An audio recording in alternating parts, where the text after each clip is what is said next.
buñ jógee ci loolu ñu andi projet de loi portant modification de certaines dispositions du code général des impôts. Disposition yooyu lan la l'honorable député mon ami Adama Diallo mi ngi doon wax ci suba ci wàllu diine ci carte les jeux de hasard ngi wax ci tabac muqi mi ngi doon wax ci sàngara alcool mu andi côté diine bi nous sommes dans une république laïque certes mais composée quand même à plus de 95% de croyants. Et je crois que toutes les croyances yi nekk Sénégal yi ñu xam yépp ci yi ma fi lim am nañ ci gis-gis boo xam ne jàppuñ ne lu gën la en termes de comportement pour les populations muy diine boo mënti jël nag ñu ne Sénégal nekk na ci contexte boo xam ne am na ay jafe-jafe ñu war a am ay actions yoo xam ne bu ñu ko jëlul ñun ñëpp dinañ ko rëccu c'est la vérité dinaa ci dellu si léegi ci wane comment la politique économique dans son cadrage global c'est un ensemble boo xam ne lu nekk dafa am rôle bu muy jouer pour permettre d'avoir un équilibre global ñu ne au lieu que ñu koy uti foo xamante ni mën na nekk ay secteurs yu sensibles prenons déjà les secteurs yi nga xam ne dañ fa war a dañ leen war a décourager en termes de consommation alcool dañ ko war a décourager l'impact sur la population sur la santé des populations mais est néfaste ñu ne alcool bi ma leeral nag bu weesoo taxe sur les transferts d'argent nga xam ne mooy li yees yeneen taxes yi ñu fi wax yëpp yu fi amoon la kon c'est pas une taxation tous azimuts ce qu'on a fait c'est on a marqué on a réaffirmé notre volonté de décourager la consommation sur ces produits-là sinon de se faire des ressources pour financer notre redressement c'est clair et net loolu on l'assume parce que l'impôt d'abord c'est des prérogatives de puissance publique un prélèvement qui est fait d'autorité waaye nag am na lu am solo loo xam ne tamit ñun perdruñ ko de vue c'est en vue de la couverture des charges publiques li ngay jël fi nga koy delloo ñeme nañu nag ñun ñu xool fi ñuy delloo li nga xam ne moom la ñuy prélever fii c'est pour le financement des projets structurants de l'agenda national de transformation loolu lu wér la ñu nekk sàngara 70% la ko code bi bu njëkk bi code bi parce que c'est le même code nous allons vers la réforme mais àgguñ ca 70% la doon appliqué non pas ci sàngara bi ñaari composante la bi nga xam ne dañ ko importer ñu ko doon appliquer un taux de 50% ñu ne nañ ko yokk ba 65% bi nga xam ne fii lañ ko defaree ñu ci doon appliquer un taux de 25% ñu porter ko à 40%. wax dëgg yàlla loolu quand même pour redresser pour régler des problèmes relancer notre économie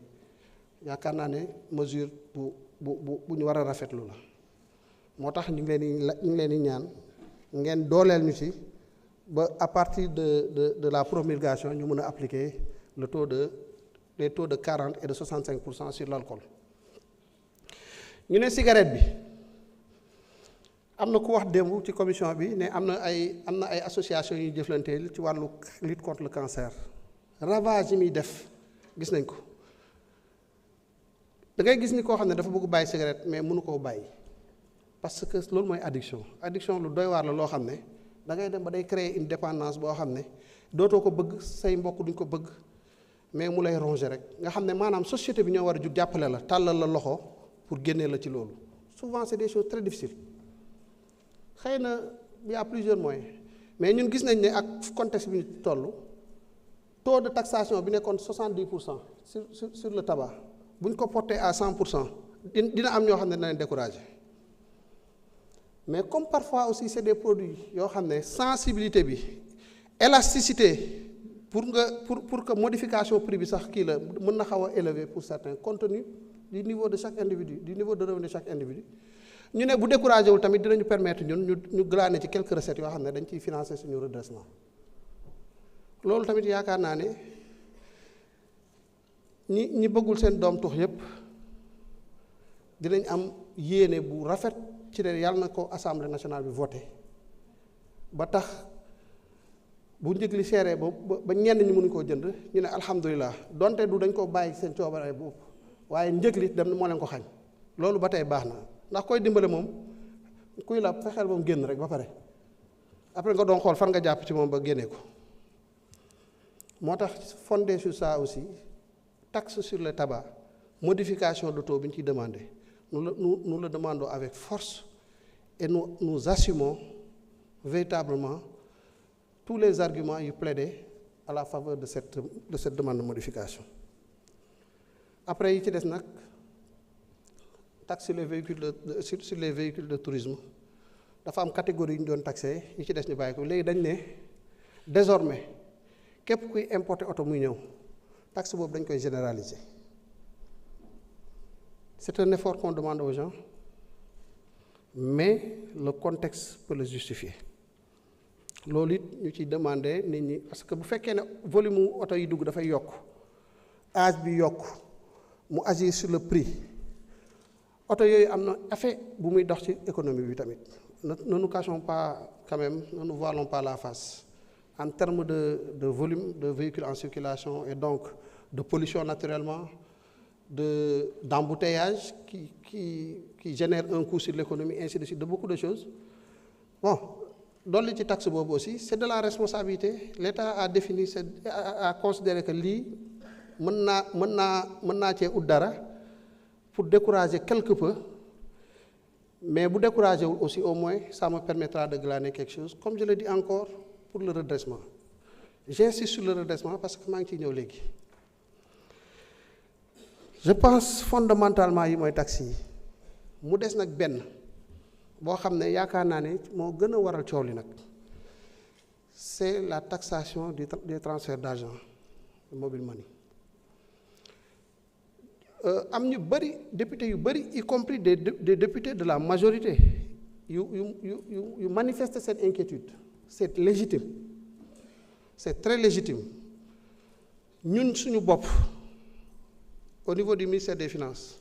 et au niveau du comité qui a travaillé à la primature sur ça, on a posé ces préoccupations. Parce que bu ñu naxante